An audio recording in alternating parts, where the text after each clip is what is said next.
Bismillahirrahmanirrahim. Alhamdulillahirabbil alamin. Salatu wassalamu ala asyrafil anbiya'i wal mursalin nabiyina Muhammadin wa ala alihi wa sahbihi ajma'in wa man tabi'ahum bi ihsanin ila yaumiddin. Asyhadu an la ilaha illallah wahdahu la syarika lah wa asyhadu anna Muhammadan 'abduhu wa rasuluh. Amma ba'd. Alhamdulillah, segala puji hanya milik Allah Subhanahu wa taala. Kembali kita dimudahkan oleh Allah Subhanahu wa taala untuk lanjutkan kajian online kita, yaitu pembacaan kitab Kasyfus Syubhat karya Al-Imam Al-Mujaddid Asy-Syaikh Muhammad bin Abdul Wahhab rahimahullahu taala. Insyaallah kita akan masuk pada pembahasan syubhat yang baru yang dilemparkan oleh orang-orang yang melakukan kesyirikan mengaku muslim ini. Dan sebelum itu maka kita meminta kepada Allah Tabaraka wa Ta'ala agar menjadikan majelis kita ini majelis yang penuh dengan berkah dan darinya kita ambil ilmu yang bermanfaat. Amin amin ya rabbal alamin. Qala rahimahullah ta'ala fa in qala. Jadi ini kita mulai masuk kepada syubhat lanjutan daripada yang kemarin. Di mana kemarin sudah ada beberapa syubhat-syubhat terbesar mereka yang dibahas oleh penulis rahimahullah, dan sekarang ini merupakan lanjutan dari tanya jawab lempar syubhat antara orang ini dengan penulisnya, dengan penulis rahimahullah taala. Fa in qol, jadi nanti kalau orang ini membantah lagi, apa yang dia bilang? Dia bilang ana la a'budu illallah. Wa hadzal tija'u ilaihim wa du'a'uhum laisa bi'ibadah. Jadi sekarang masuk kepada syubhat di mana si orang ini bilang,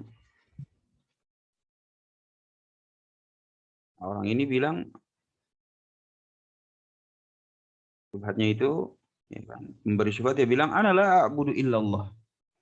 Saya tidak beribadah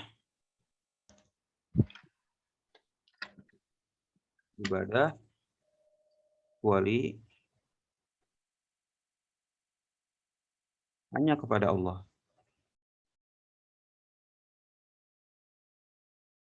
Hanya kepada Allah. Wa hadzal tija'u ilaihim wa du'a'uhum laisa bi'ibadah. Kemudian dia bilang, kalau cuma sekedar doa, kalau cuma sekedar iltija atau luju, apa nih bahasa Indonesianya yang tepat? Sebenarnya luju sama doa hampir-hampir mirip. Kalau luju itu ya dia datang, dia curhat, dia minta, ya jadi sama-sama juga, sama-sama kayak doa lah. Ya mungkin untuk penyederhanaan pembahasan ya kita bilang hampir-hampir mirip aja. Nah, dia bilang kalau cuma sekedar doa, minta, kalau cuma sekedar luju, maka ini bukan ibadah. Ini bukan ibadah. Yang dia maksud adalah kalau bukan ibadah, ketika ini diberikan kepada selain Allah Subhanahu wa taala, ini yang dimaukan. Kalau diberikan kepada selain Allah, ya berarti bukan syirik. Begitu yang dimaukan. Nah, qala rahimahullah, maka dijawab oleh penulis rahimahullah taala, faqullah anta tuqirru anna Allah farada 'alaika ikhlasal ibadah wa huwa haqquhu 'alaik. Maka jawabannya berupa pertanyaan lagi. Jadi kamu tahu,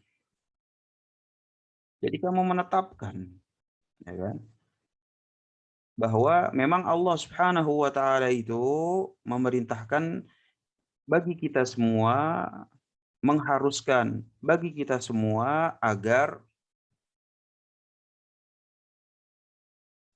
tulisannya kayak kekecilan ya? Enggak? Jelas Ustaz, jelas. Jelas Ustaz, jelas. Barakallahu fiik. Jadi dijawab sama penulis rahimahullah, jadi kamu tahu bahwa memang Allah Subhanahu wa taala memerintahkan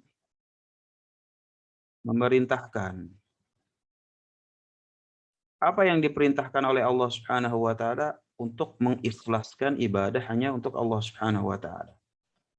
Jadi Syekh kemudian membahas tentang masalah ikhlas. Loh, kenapa tentang masalah ikhlas? Ya jelas karena si musyrik ini pun dia juga udah ngaku bahwa saya tidak beribadah kecuali hanya kepada Allah.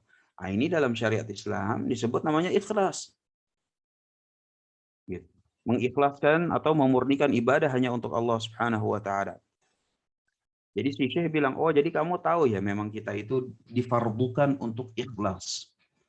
Difardukan untuk ikhlas, maka si syubhat ini, pemberi syubhat ini akan bilang fa idza qala na'am, maka dia akan jawab na'am. Ya kenapa? Karena dia udah menetapkan sebelumnya, kemudian Syekh menekankan saja, oh jadi kita memang kalau ibadah itu harus ikhlas ya. Kalau ibadah itu hanya cuma dimurnikan untuk Allah Subhanahu wa taala ya, maka si pemberi syubhat juga akan bilang na'am. Nah, memang kalau ibadah itu hanya murni untuk Allah Subhanahu wa taala. Kalau dia udah bilang na'am, berarti masalahnya di mana? Masalahnya itu adalah dia tidak tahu jenis-jenis ibadah. Masalahnya atau syubhat yang ingin dilontarkan oleh dia itu adalah bahwa ibadah itu hanya terkungkung pada beberapa keadaan-keadaan saja. Misalnya yang jelas-jelas ibadah, misalnya sujud. Nah, ini udah jelas nih, gitu. Oh, kalau sujud ibadah, gitu. Tapi kalau cuma sekadar doa, ini bukan. Atau misalnya apalagi ya yang jelas ibadah. Sholat. Sholat itu ibadah. Tetapi kalau misalnya takut, ya kan, takut dengan atau pengagungan, nah ini bukan ibadah, gitu. Nah, yang kayak begini-begini kadang mereka ngerti, gitu. Bukan mereka ngerti, mereka pemahamannya begitu. Maka di sini kita harus jelaskan bahwa ibadah itu banyak jenisnya, banyak jenisnya. Dan kita itu harus paham bahwa ketika ibadah yang memiliki banyak jenisnya ini dipalingkan kepada selain Allah Subhanahu wa taala, itu merupakan kesyirikan. Makanya langsung kata penulis rahimahullah taala, dia bilang fakullah, maka katakan kepada pemberi syubhat ini, bayyin li hadzal fardhal ladzi faradahu Allahu 'alaik wa huwa ikhlasul ibadah wa huwa haqqu 'alaik fa innahu la ya'riful ibadata wala anwa'aha. Fabayyinha lahu biqaulik qala Allah ta'ala ud'u rabbakum tadarruan wa khufiyah. Di sini kata penulis rahimahullah taala, coba jelaskan. Ya kan kita sebagai yang ingin mengikis syubhat dari si musyrik ini, kita pengen tahu, ya dia bilang dia itu ikhlas. Dia bilang kan, oh saya itu ikhlas, dan ikhlas ini adalah perintah Allah Subhanahu wa taala, bahwa ibadah itu hanya boleh untuk Allah Subhanahu wa taala. Maka kata si penulis rahimahullah taala, coba jelaskan, apa sih ibadah? Ibadah itu apa? Dan contoh-contoh atau pembagian-pembagiannya itu apa aja? Pembagian-pembagiannya itu apa aja? Apa aja? Nah, kita suruh dia jelasin, setelah dijelasin, maka di sini perlu ya murojaah sedikit. Di sini Syekh juga tidak merinci tentang masalah ibadah. Ya buat bagi para penuntut ilmu, masalah ibadah itu bisa dirujuk kepada salah satu usul, bisa dimurojaah ke situ. Tapi di sini nggak apa-apa kita murojaah sedikit bahwa ibadah itu adalah ismun jami' likulli ma yuhibbuhu Allah wa yarda min al-aqwal wa af'al al-batinah wal-dhahirah wal-batinah. Jadi ibadah itu adalah segala sesuatu. Segala sesuatu. ismun jami' likulli ma yuhibbuhullah, segala sesuatu atas apa Allah yang Allah cintai.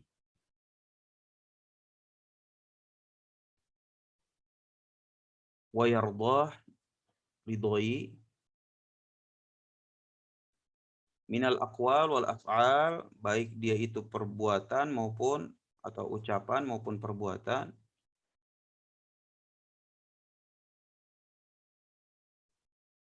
Al-zahirah al-batinah, baik yang terlihat maupun tidak terlihat. Terlihat, nampak, ataupun tersembunyi. Nah, ini merupakan definisi ibadah menurut Syekhul Islam Ibnu Taimiyah rahimahullah ta'ala. Segala sesuatu yang Allah cintai atau ridhai berupa ucapan ataupun perbuatan, ya, termasuk di situ ada keyakinan, karena keyakinan termasuk dari perbuatan, terlihat maupun tersembunyi. Nah, yang penting dari definisi tersebut ini adalah yang Allah cintai maupun ridhoi. Nah, ini kata-kata kunci dalam ibadah, dalam definisi ibadah. Sehingga kita tahu dari mana Allah Subhanahu wa taala mencintai atau meridhoi sesuatu. Kan kita ibadah, ini kita definisi ibadah ya, murajaah. Yang Allah cintai ridhoi. Nah, ini kita tahu dari mana? Tahu dari ayat-ayat Al-Qur'an. Contoh misalnya Allah Subhanahu wa taala bilang memang Allah cinta sesuatu.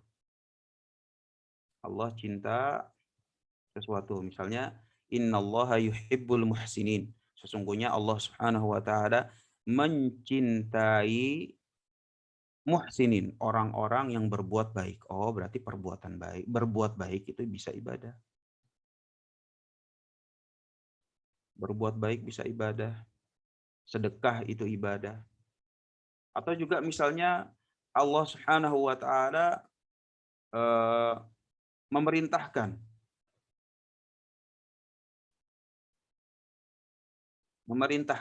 Kenapa? Karena kalau Allah Subhanahu wa taala memerintahkan sesuatu, berarti Allah Subhanahu wa taala cinta atau ridha terhadap sesuatu tersebut. Karena nggak mungkin Allah Tabaraka wa taala memerintahkan sesuatu yang dia benci. Nah, ini nggak mungkin. Jadi kalau Allah Subhanahu wa taala sudah memerintahkan sesuatu, maka artinya Allah Subhanahu wa taala cintai dan diridhoi.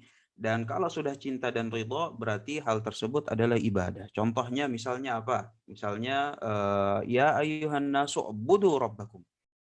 Beribadahlah. Atau misalnya ud'ullah, berdoalah kepada Allah. Karena kalau ibadah terlalu general. Kita ambil ayat yang lain. Ud'ullaha, ud'u rabbakum tadarruan wa khufiyah. Berdoalah. Ini kan perintah, ya kan? Fi'il amr di situ. Ud'u rabbakum tadarruan wa khufiyah. Berdoalah kalian. Berdoalah kepada Rabb kalian. Nah, ini perintah. Ya kalau Allah Subhanahu wa taala sudah memerintahkan, berarti Allah Subhanahu wa taala cintai atau ridhoi. Atau misalnya Allah Subhanahu wa taala melarang sesuatu. Ketika ada larangan sesuatu dari Allah Subhanahu wa taala, maka ketika ditaati sesuatu itu tersebut tidak dikerjakan,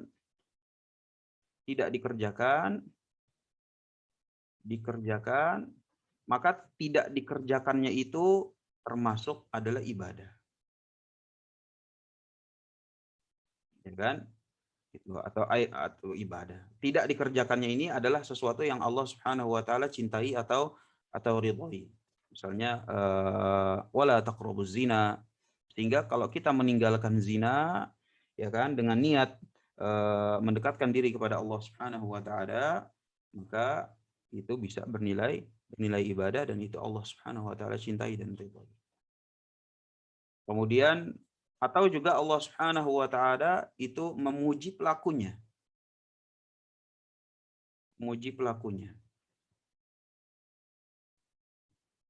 Contoh misalnya memuji pelakunya, innalladzina amanu wa amilus shalihat lahum, ya kan, jannatun tajri min tahtihal anhar. Nah, ini dipuji nih bahwa orang-orang yang beriman dan beramal saleh itu akan mendapatkan demikian dan demikian.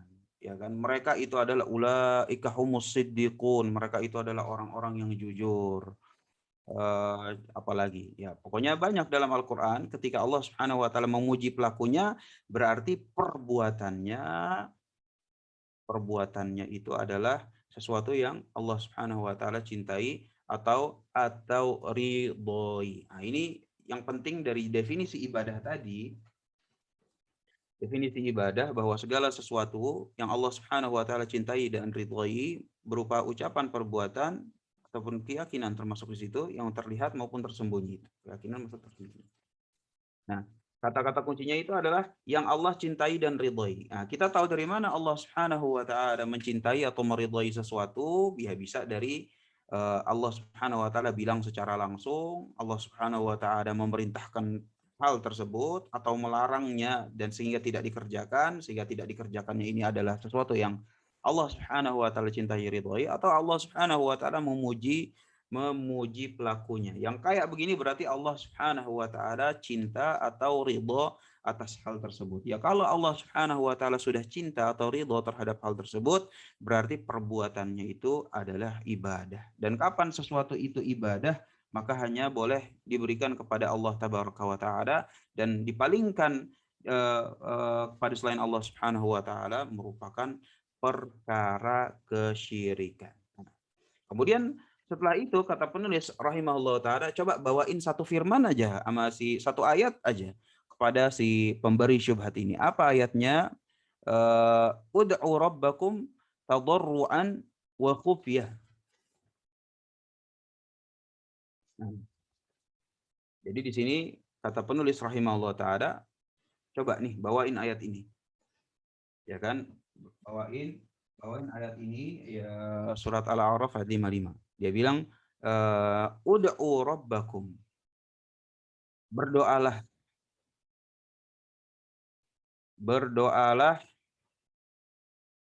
pada Rabb kalian.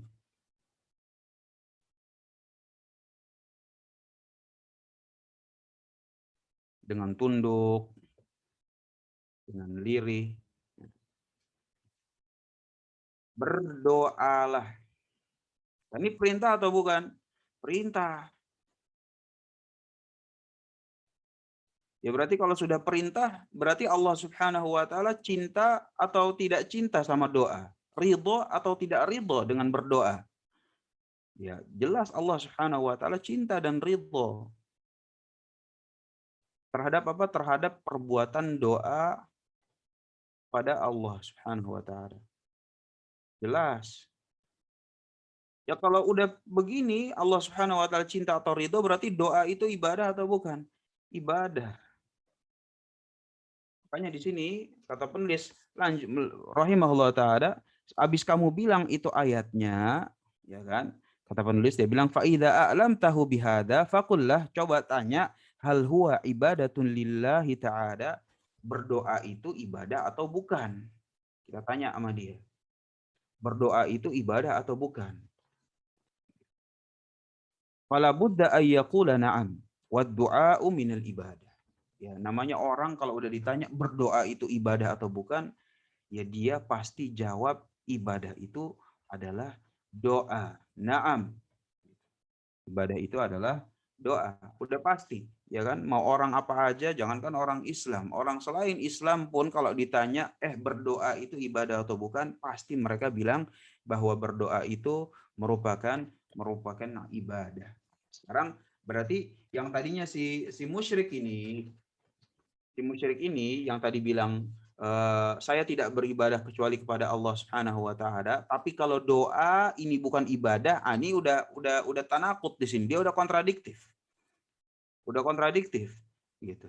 Tadi dia bilang nggak beribadah kecuali sama Allah, tapi kalau doa bukan ibadah. Nah, sekarang udah nyampe sini dia bilang na'am. Gitu. Nah, ini poinnya kita. Kita memang pengen menyadarkan bahwa supaya dia sadar bahwa perbuatan berdoa itu merupakan bagian dari ibadah. Fala budda yaqula na'am wa du'a'u minal ibadah fakullah idza aqrarta bihadza.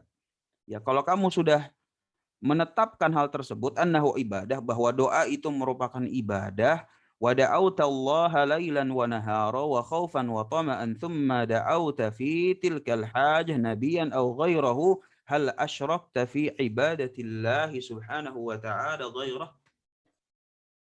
Jadi kata penulis rahimahullah, udah habis begini, ini pegangan nih.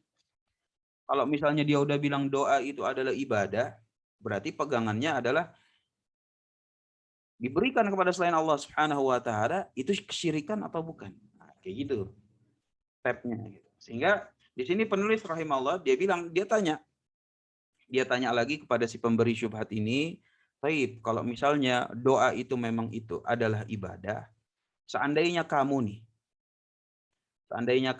itu berdoa kepada Allah. Berdoa kepada Allah. Lailan wa nahara, siang malam. Ya kan, siang malam. Khaufan wa tama'a, secara takut, ya kan? Secara berharap. Ini namanya doa kan kayak gitu. Takut kalau ntar kayak gimana, ada rasa khawatir, ada rasa harapan kapan dikabulin, kalau dikabulin nanti kayak gimana. Kamu berdoa kepada Allah Subhanahu wa taala siang dan malam, takut dan berharap. Pokoknya sepanjang tahun ini kamu berdoa, tetapi ketika ada hajat khusus, ada kebutuhan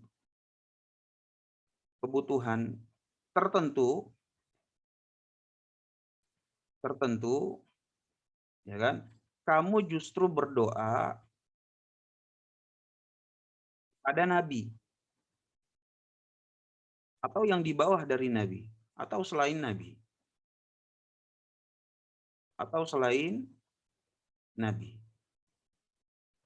Nah, doa kepada Allah Subhanahu wa taala siang malam sepanjang tahun, takut dan harap, tapi ketika ada kebutuhan tertentu kamu doa kepada nabi atau selain dari nabi yang bahkan lebih rendah daripada nabi sekalipun, maka ini kesyirikan atau bukan? Ini kesyirikan atau bukan? Ya kalau syirik tentunya ini istilah syar'i gitu. Tapi yang dimaksudkan oleh penulis rahimahullah taala di sini adalah secara bahasa. Berarti kamu sudah menduakan Allah atau belum? Gitu. Sudah menyekutukan Allah atau belum?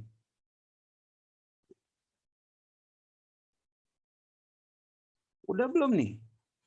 Kalau misalnya doa sama Allah sepanjang tahun, tapi kalau ada kebutuhan tertentu kamu doa kepada selain Allah, itu namanya menduakan Allah atau menyekutukan Allah atau belum?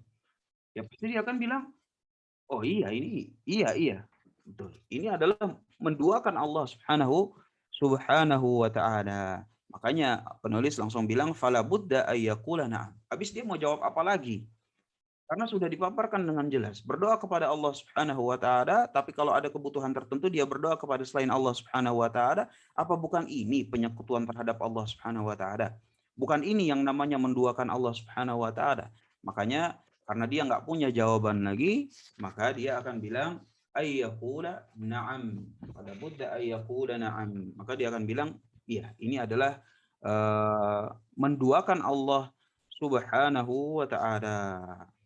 Menduakan Allah Subhanahu wa taala. Ditambahin lagi contoh yang lain.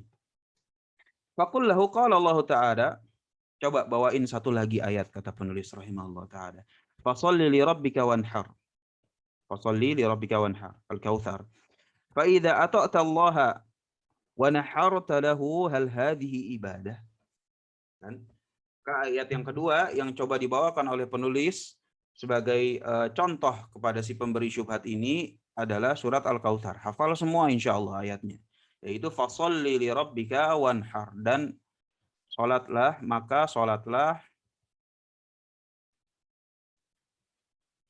fasholli li rabbika kepada Rabbmu wanhar, dan berkurbanlah.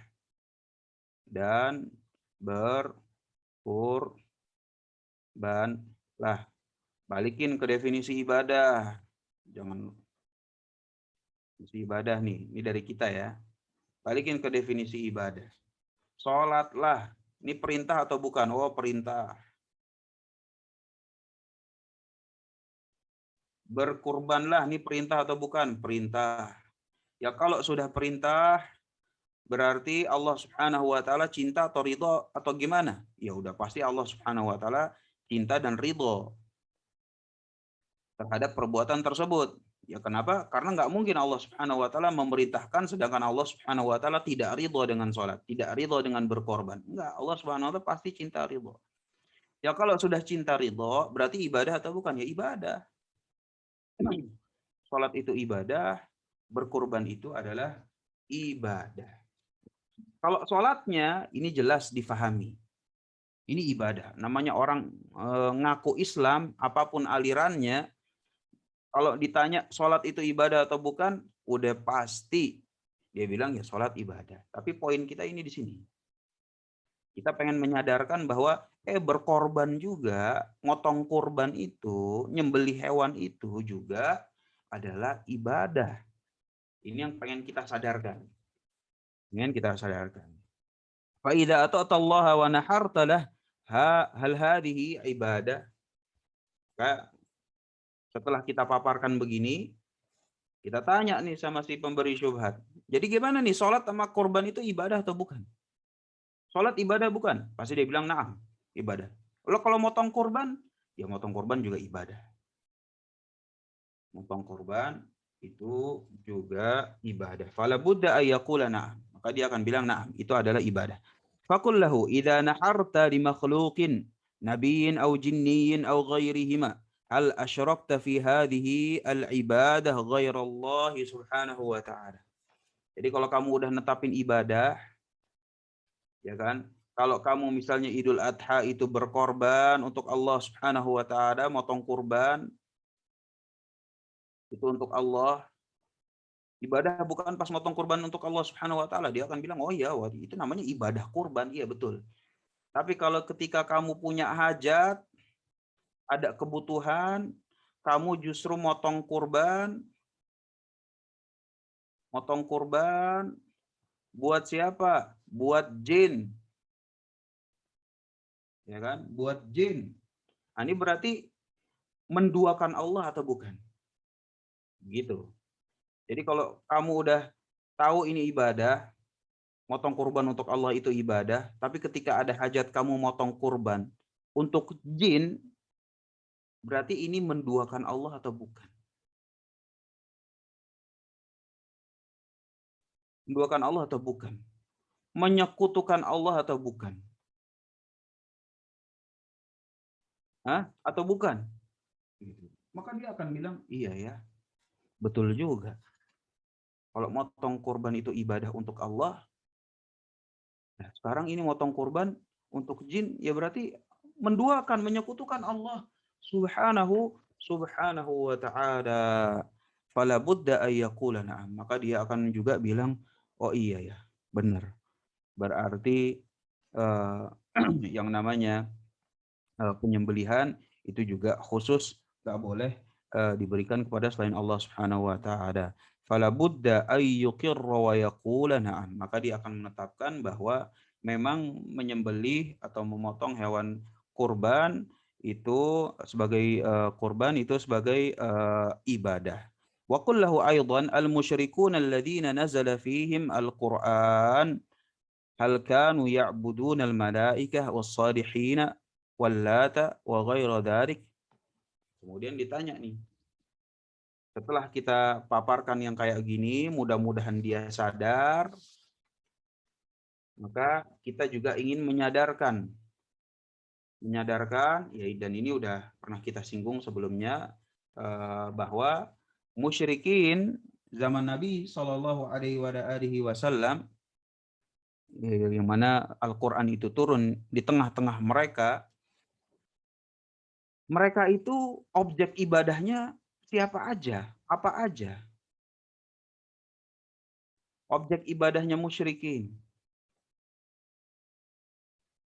Kita mau bawa objek ibadahnya musyrikin kepada si pemberi syubhat ini supaya dia itu sadar bahwa perbuatan si pemberi syubhat ini sama. Perbuatannya itu adalah sama. Ya kalau perbuatannya sama, hukumnya sama, statusnya juga sama.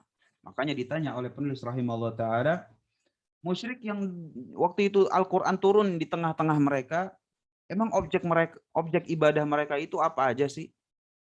Malaikat termasuk objek ibadahnya mereka atau bukan? Ya kan? Kalau dia bilang bukan, kita bawa ayatnya. Kalau dia bilang iya, alhamdulillah.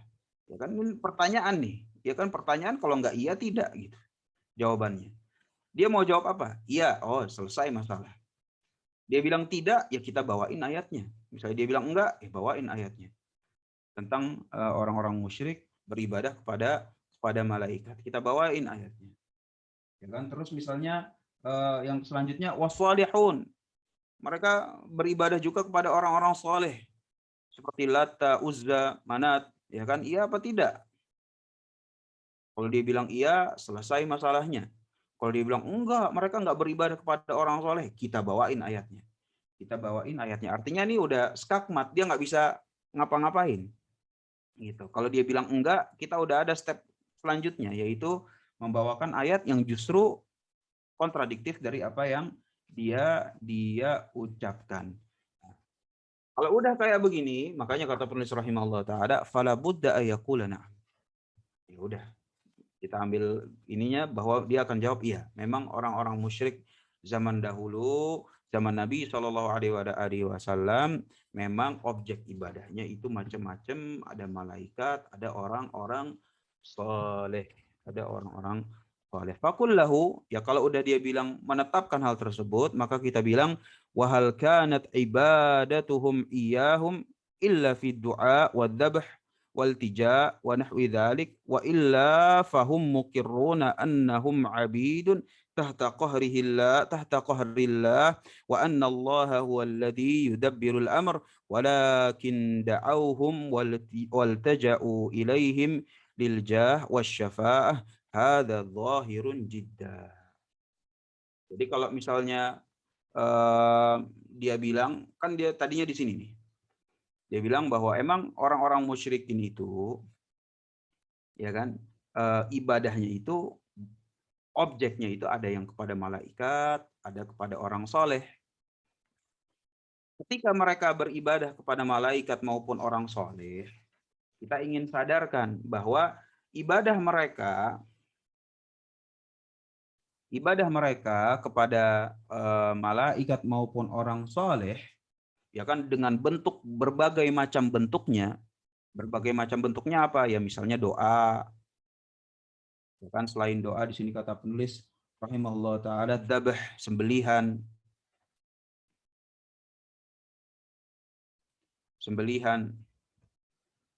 Setelah sembelihan itu adalah al-iltija. Ini afwan, Anda nggak tahu nih bahasa Indonesianya apa iltija. Bagi antum kalau misalnya ingin kasih faedah, ntar bisa dikasih ke Ana bahasa Indonesianya yang benar gitu. Iltija bisa di grup WA atau di mana gitu, apa terjemahannya, afwan. Wa nahwi dzalik, dan macam-macam. Nah, ini ibadah-ibadahnya kaum musyrikin kepada selain Allah Subhanahu wa taala dengan berbagai macam bentuknya, mulai dari doa, sembelihan, iltija, macam-macam dia. Wa illa fahum muqirruna annahum, walaupun mereka berdoa kepada selain Allah, memberikan sembelihan kepada selain Allah, beriltija kepada selain Allah Subhanahu wa taala, dan ibadah-ibadah yang lain, mereka menetapkan bahwa yang namanya rububiyah itu haknya Allah Subhanahu wa taala. Harus nih, yang kayak begini harus mungkin bahwa mereka betul-betul menetapkan, musyrikin zaman dahulu menetapkan bahwa rububiyah itu haknya Allah Subhanahu wa taala. Mereka sama sekali tidak berbuat syirikan dalam rububiyah kecuali sedikit saja ada oknum-oknumnya. Ya kan? Makanya di sini kata penulis rahimahullah taala bawain bahwa musyrikin zaman dulu itu juga menetapkan apa? Menetapkan bahwa mereka itu adalah hamba Allah. Gak mungkin dia bilang saya ini hambanya Nyi Roro Kidul, saya ini hambanya Prabu Siliwangi, saya ini hambanya Lata, saya ini hambanya Uzza, ya kan? Ya kalau zaman dulu ada yang namanya Abdul Uzza gitu. Tapi kalau zaman sekarang dia bilang kamu hambanya siapa nih? Wah, saya hamba Allah jelas. Kamu hamba Allah atau hambanya Nyi Roro Kidul? Gak mungkin dia bilang saya hambanya Nyi Roro Kidul. Gitu. Pasti dia bilang saya adalah hamba Allah Subhanahu wa taala. sama kayak musyrikin zaman dahulu secara umum. Wa annallaha huwallazi yudabbirul amr. Ya kan, mereka juga memang Allah Subhanahu wa taala yang mengatur segala sesuatu. Mengatur segala sesuatu. Mereka yang mengatur segala sesuatu, walakin terus kalau misalnya udah ngaku sebagai hamba Allah, mengatur segala sesuatu, lalu ini ibadah-ibadahnya itu kenapa diberikan kepada selain Allah Subhanahu wa taala? Alasannya kata penulis rahimahullah, walakin da'awhum waltaja'u ilaihim lil jah wasyafa'ah hadza zahirun jiddah. Ya kalau udah menetapkan dia itu hamba Allah dan Allah Subhanahu wa taala yang pemegang hak rububiyah satu-satunya, maka kita sama-sama tahu bahwa ibadah yang diberikan kepada selain Allah Subhanahu wa taala itu dalam rangka atau dalam framework syafaat atau ya kedudukan khusus di sisi Allah Subhanahu wa taala, dan yang seperti ini adalah zahirun jiddah, sangat jelas. Kenapa? Karena ketika mereka memberikan ibadah kepada selain Allah Subhanahu wa taala, bukan artinya mereka itu dalam kekuasaan objek tersebut. Oh, saya dalam kekuasaan malaikat, saya dalam kekuasaan Jibril, saya dalam kekuasaan enggak mungkin ini. Ya kan, saya dalam kekuasaan nyanyi siapa gitu. Enggak mungkin gitu. Pasti mereka musyrikin zaman dahulu dia bilang saya dalam kekuasaan Allah. Saya ini yang Allah Subhanahu wa taala yang ngatur. Jadi ketika mereka memberikan ibadah kepada selain Allah Subhanahu wa taala, ya jadi bukan untuk ranah rububiyah selain Allah Subhanahu wa taala, enggak. Mereka justru ranahnya itu adalah ibadah. Dalam rangka supaya bisa diberikan syafaat, bisa dibantu untuk lebih dekat lagi sama Allah Subhanahu wa taala, liyuqarribuna ilallahi zulfa, karena mereka punya kedudukan khusus, kita ibadahin mereka supaya nanti mereka bisa lebih cepat mengabulkan atau memberitahukan Allah Subhanahu wa taala, membantu dan segala macam. Segala macam itu namanya syafaah atau jah atau kedudukan khusus di sini, dan ini merupakan zahirun jiddah. Ini jelas. Jelas insyaallah. Jelas. Nanti di pertemuan selanjutnya kita cukupkan karena pertemuan selanjutnya lumayan panjang membahas rincian syafaat, yang mana sangat sayang kalau misalnya kita buru-buru di situ. Misalnya mau kita jelasin dalam 10 menit, jadi mendingan kita berhenti di sini sehingga kita punya waktu yang banyak di pertemuan selanjutnya untuk menjelaskan syafaat. Kenapa? Karena nanti si musyrik ngaku muslim yang menebarkan syubhat ini, dia akan menebarkan syubhat terkait masalah ini. Loh, berarti kamu nggak ngakuin syafaat ya? Kamu nggak tahu ada di syariat itu yang namanya syafaat. Kamu nggak tahu kalau orang soleh itu memang berkedudukan khusus ya. Kamu ya macam-macam lah gitu. Terus syafaat Nabi SAW itu gimana? Hak atau batin? Kamu nggak menetapkan ya? Nah, yang kayak begitu akan disinggung pada syubhat berikutnya, dan insya Allah akan kita bahas pada pertemuan berikutnya. Semoga Allah Subhanahu wa taala mudahkan. Nah, sehingga di sini secara ringkas syubhat yang diberikan oleh si musyrik ngaku muslim ini bisa dibahas atau dijawab dengan yang pertama, bahwa memang Allah Subhanahu wa taala memerintahkan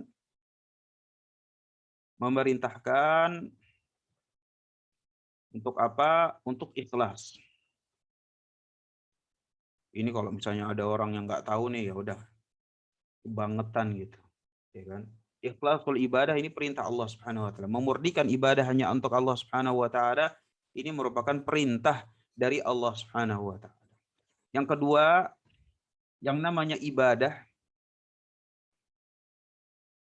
ya kan, bisa bermacam-macam bentuknya. Bermacam-macam bentuknya.